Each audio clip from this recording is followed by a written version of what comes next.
Un gusto saludarles, alumnos y alumnas de sexto grado, para compartir con ustedes el contenido que corresponde a esta semana de estudio de la asignatura Ciencia y Tecnología. El contenido propuesto para esta semana es caudal y principio de Bernoulli. Vamos a iniciar con las actividades de indagación.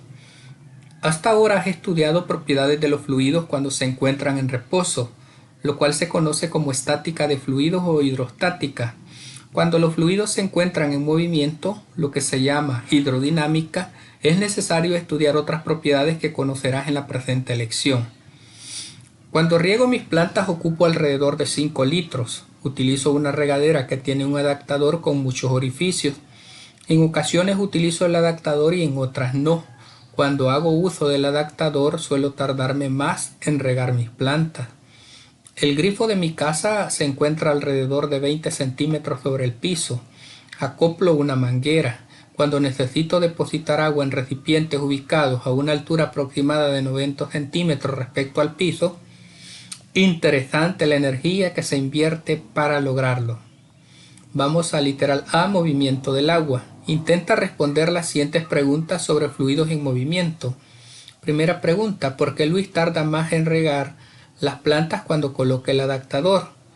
Porque al aumentar la velocidad de un fluido, líquido o gas, disminuye su presión, y al aumentar la presión, disminuye la velocidad.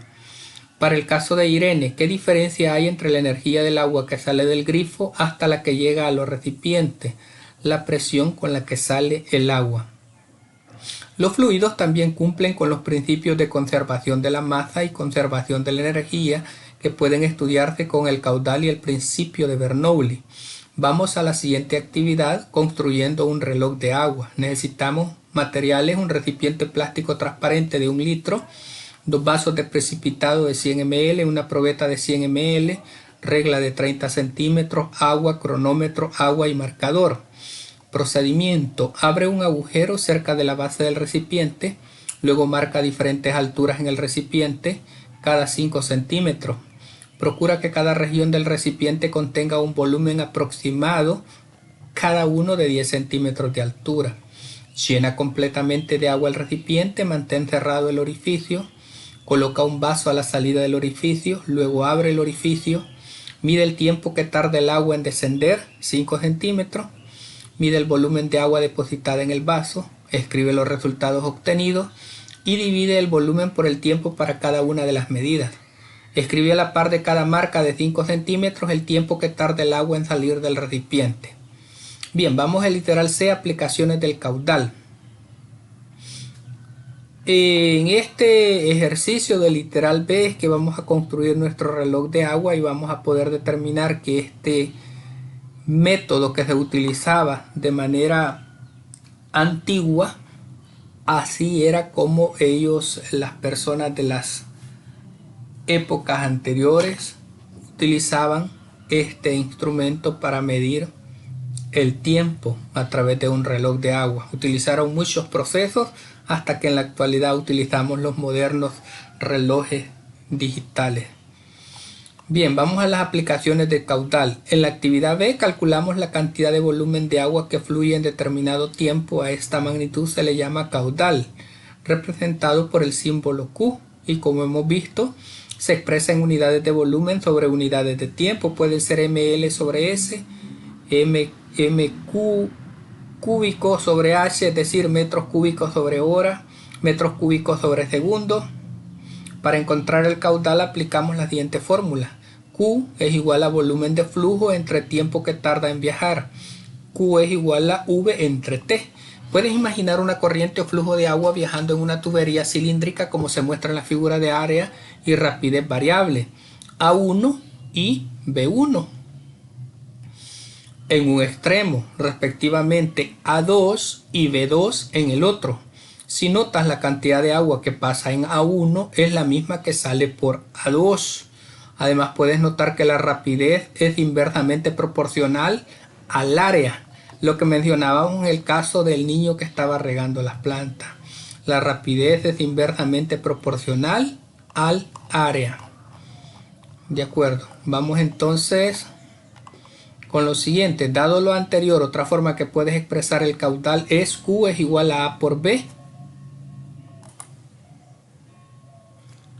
Quiere decir que el caudal en el extremo izquierdo del tubo lo puedes representar como Q1 es igual a 1 por B1 y en el extremo derecho Q2 es igual a 2 por B2. Como la cantidad de agua que pasa por cada área es similar, quiere decir el mismo caudal. Por lo tanto, A1 por B1 es igual a A2 por B2. Si notas, hay una similitud en el principio de la conservación de la masa. Vamos al siguiente procedimiento. Observa los siguientes ejemplos de situaciones donde existe un flujo de agua y descríbelas. Presta atención a los diámetros finales y anteriores por donde se mueve el agua. Y aquí tenemos regadera para plantas, manguera para jardín, grifo para lavamanos, recipiente plástico con agujeros laterales. En general podemos decir que el agua sale más concentrada en la parte anterior y se dispersa en los diámetros finales. Y también podemos concluir que cuando más baja es la posición de un agujero, el chorro que genera es más intenso que el generado por agujeros situados más arriba. Eso lo podemos concluir con respecto a esta última imagen.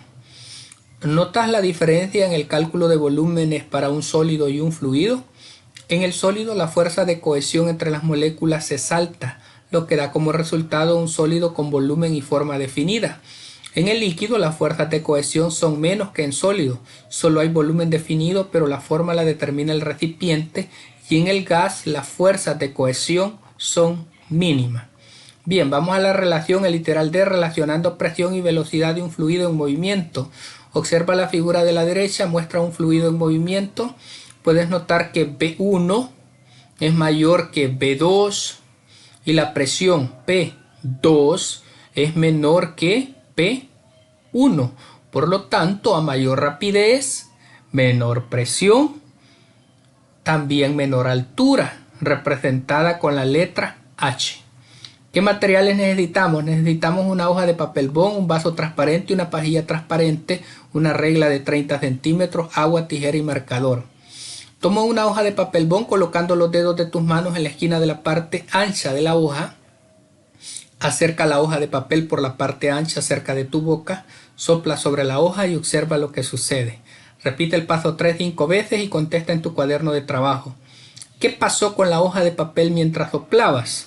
Al soplar sobre la hoja se produce una corriente de aire, por lo que al aumentar la velocidad de este disminuye la presión sobre la hoja y la presión atmosférica empuja la hoja hacia arriba. Es lo que observamos, la posición original de la hoja y la posición final después de que la niña ha soplado sobre el papel.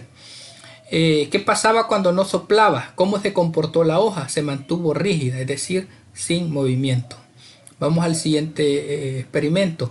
Llena el vaso con agua sin que se derrame. Coloca la pajilla dentro del vaso, justo donde llega el nivel del agua. Mide una altura de 5 centímetros sobre la pajilla y realiza una marca.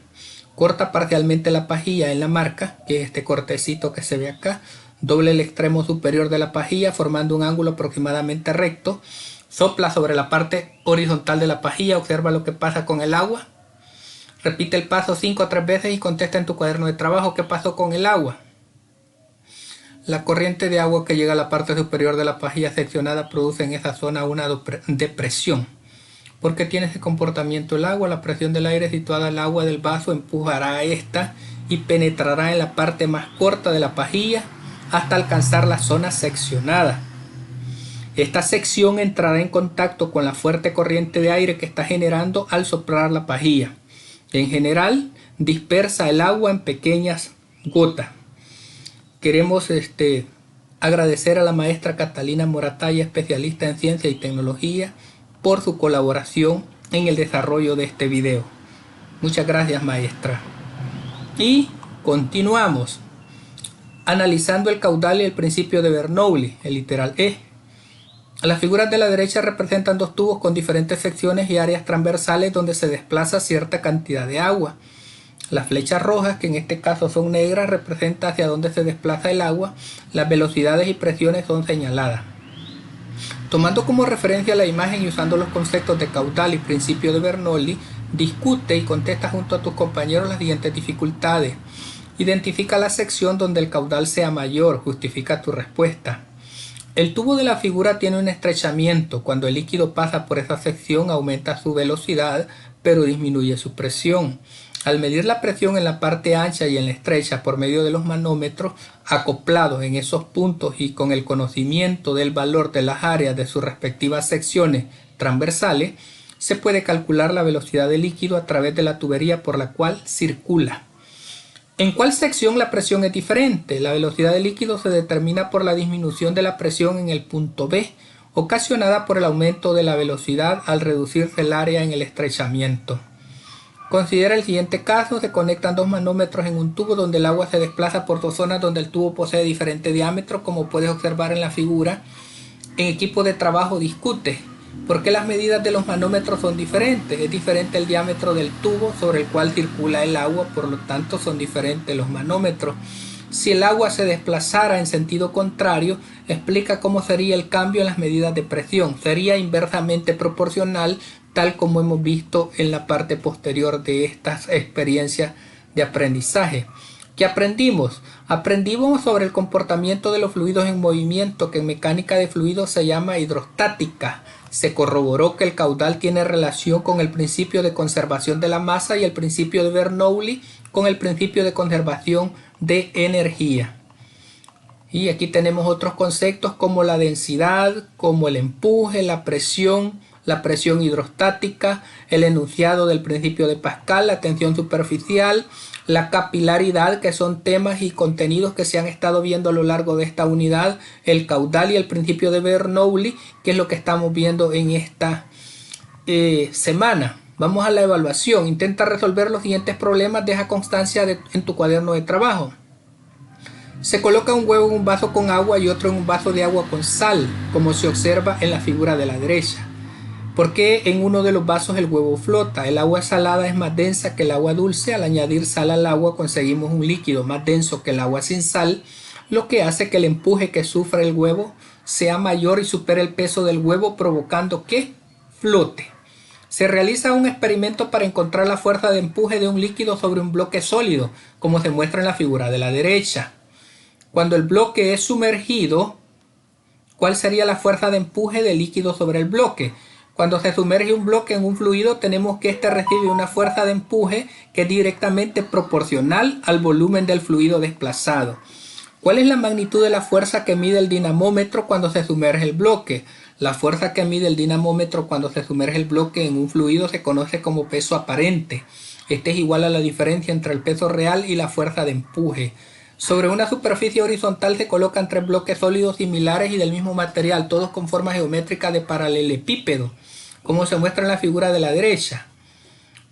¿Cuál de los bloques ejerce menor presión sobre la superficie horizontal? El C, por la posición que tiene.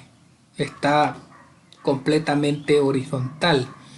Y la superficie que tiene contacto con la superficie horizontal es más amplia que en los otros dos casos.